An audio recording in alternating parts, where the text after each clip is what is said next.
अस्सलाम वालेकुम दोस्तों, उम्मीद है आप सब लोग बहुत अच्छे होंगे। दोस्तों आज हम बात करेंगे बकरा ईद के बारे में। दोस्तों बकरा ईद यानी ईद उल अज़हा तो गुजर गई, मगर मुसलमानों ने इससे क्या सीखा, आज हम इस बारे में बात करेंगे।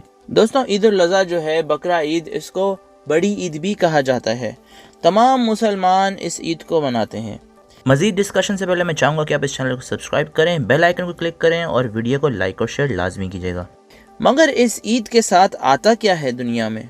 बहुत सारा गंद, कचरा, बदबू और बहुत सारी बीमारियां। चलो दोस्तों अब चल के देखते हैं कि बकरा ईद की तारीख के अंदर हमें क्या सीखने को मिलता है और क्या हमारे मुसलमान दोस्तों को बकरा ईद की तारीख के बारे में कुछ पता भी है कि नहीं, और अल्लाह क्या फरमाते हैं बकरा ईद के बारे में।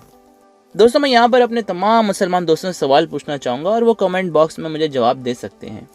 मैं उनसे पूछना चाहूँगा कि हज़रत इब्राहीम का वाक़या में हज़रत इब्राहीम किसकी कुर्बानी करने जा रहे थे, यानी कि ज़बी अल्लाह कौन था।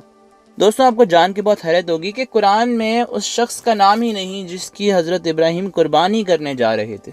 तमाम मुसलमान दोस्तों से बहुत ही सादा सवाल है कि हज़रत इब्राहीम किसकी कुर्बानी करने ले जा रहे थे, कुरान की वो कौन सी आयत है जहाँ पे लिखा हुआ है। बल्कि आपको जान के बहुत हैरत होगी जिन लोगों को नहीं पता कि कुरान के अंदर अधूरी इन्फॉर्मेशन है, यानी कि अधूरी बात है कि पता ही नहीं है कि हज़रत इब्राहीम किसकी कुर्बानी देने चले थे। जैसे कि आप देख सकते हैं सूरह सफ़ात में ब्रैकेट के अंदर लिखा हुआ है कि किसकी कुर्बानी थी, यानी कि बेटे की कुर्बानी हज़रत इब्राहीम के। और ये ब्रैकेट में तो सिर्फ वही लिखता है जो ट्रांसलेट करता है, इसका मतलब है अरबी में ये नहीं लिखा हुआ।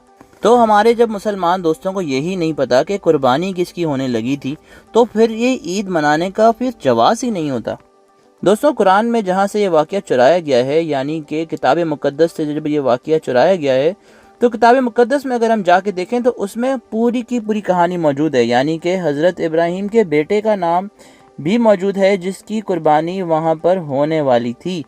जैसे कि आप देख सकते हैं किताब मुक़द्दस के अंदर पूरी डिटेल है, जो कि आपको पैदाइश की किताब उसकी 22वें बाब के अंदर मिलेगी। दोस्तों क्या आप लोग जानते हैं कि मुसलमान कभी भी ऐसे जानवर की कुर्बानी नहीं करते जिसके अंदर कोई ऐब हो, यानी कि कोई ऐसा जानवर, कोई ऐसा बकरा या गाय जिसकी सींग टूटा हो, जिसको चोट लगी हो, जिसका खून निकल रहा हो, उस जानवर की कभी भी कुर्बानी एक्सेप्ट नहीं करते। क्यों? क्योंकि उसके अंदर एक ऐब है और ऐब वाले की कभी भी कुर्बानी कबूल नहीं होती। मगर दोस्तों जब आप किसी भी मुसलमान दोस्त से ये सवाल पूछेंगे कि क्यों आप किसी भी ऐब वाले जानवर को कुर्बान नहीं कर सकते, क्यों उसकी कुर्बानी कबूल नहीं होती, क्यों ऐसा जानवर जिसका खून निकल जाए कुर्बानी से पहले ही उसकी कुर्बानी कबूल नहीं होती, इसका जवाब किसी मुसलमान के पास नहीं, मगर इसका जवाब मसीहत में ज़रूर है। अब जब हम इंसानों की बात करते हैं तो मैं आपको चल के एक हदीस दिखाता हूँ, सुनन इब्ने माजा की हदीस नंबर 4251, जिसमें लिखा है कुल इब्ने बनी आदम ख़त्ताइन, यानी कि हज़रत आदम की जो भी औलाद होगी वो सब ऐब वाली होंगी, यानी कि उन सब में ऐब होगा, वो सब गुनाहगार होंगे।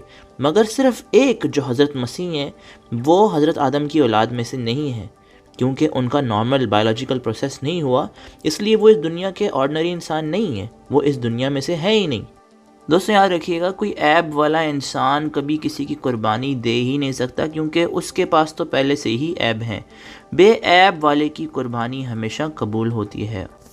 इसी वजह से हज़रत इब्राहीम जब अपने बेटे की कुर्बानी दे रहे थे तो उनको वहाँ पर रोक लिया गया एक फ़रिश्ते के ज़रिए, और आसमान से फिर एक बेऐब बर्रा आया जो कि इस दुनिया में से नहीं था, क्योंकि वो पाक बर्रा था, और पाक बर्रे की कुर्बानी के लिए फ़रिश्ते ने कहा कि इसकी कुर्बानी दी जाए। किताब मुक़द्दस के पहली चैप्टर में ही, पैदाइश की किताब में ही बताया गया था कि बेऐब बर्रे की ही कुर्बानी हो सकती है, जो कि हज़रत मसीह के आने का प्रेडिक्शन है। और मैं अपने तमाम मुसलमान दोस्तों से कहना चाहूँगा कि इसी तरह से जब खुदावंद यीशु अल मसीह इस दुनिया में आए और हज़रत आदम की औलाद में से नहीं है, वो भी बेऐब बर्रे हैं, और इस्लाम भी इस चीज़ को मानता है कि वो बेऐब हैं। जब वो बेऐब हैं तो इसका मतलब है कि बेऐब की ही कुर्बानी कबूल होती है। और मेरे तमाम मुसलमान दोस्त इस बात को जानते हैं कि सिर्फ़ खुदा ही बेऐब है, और इस बात को इस्लाम भी मानता है कि सिर्फ़ खुदा ही बेऐब है। वैसे तो ऐसे कई सारे हवाले हैं जिसमें से मैं साबित करूं कि हज़रत मसीह ही खुदा हैं, मगर मैं अपने मुसलमान दोस्तों को एक और हवाला देना चाहूँगा जो कि सही मुस्लिम की हदीस है 6135।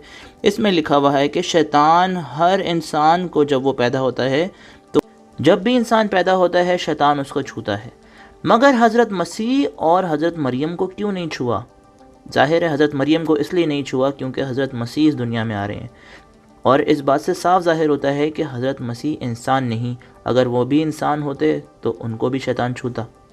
جیسے کہ میں نے آپ کو دکھایا، حضرت مسیح حضرت آدم کی اولاد میں سے نہیں ہیں۔ پھر ہم نے یہ بھی دیکھا کہ انسان جب بھی اس دنیا میں پیدا ہوتا ہے، شیطان اس کو اور اس کی ماں کو چھوتا ہے، سوائے حضرت مریم اور حضرت مسیح کے۔ اب ہم یہ بھی دیکھیں گے کہ صرف حضرت مسیح کو اسلام کے اندر پاک کہا گیا ہے، اور پاک صرف خدا کی ذات ہوتی ہے، کیونکہ خدا کی ذات ہی پاکیزہ ہے۔ سورہ مریم کی آیت نمبر 19 یعنی کہ قرآن چیپٹر 19 ورس 19 میں لکھا ہوا ہے، حضرت مسیح پاکیزہ ہیں یعنی کہ بے عیب برہ۔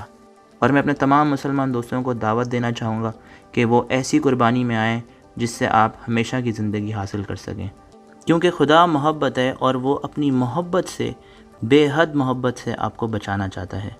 میں اپنے تمام مسلمان دوستوں سے گزارش کرتا ہوں کہ ایک بار ضرور اپنے دل سے اور دماغ سے سوچئے گا کہ کیوں حضرت ابراہیم کے وقت میں ان کو ایک ایسا برہ دیا گیا جو کہ بے عیب تھا، جو کہ آسمان سے آیا، جو کہ اس دنیا میں سے نہیں۔ دنیا کے بروں کی تو کبھی بھی کمی نہیں، مگر کیوں خدا نے آسمان سے ہی بھیجا؟ ضرور سوچیے گا دوستوں، کیا پتہ اس سوچ سے آپ کو ہمیشہ کی زندگی مل جائے۔ اور یاد رکھیے گا دوستوں، نقل کے لیے بھی عقل کی ضرورت ہے، کیونکہ یہ کانسیپٹ ہے ہی مسیحیت کا۔ بہت شکریہ۔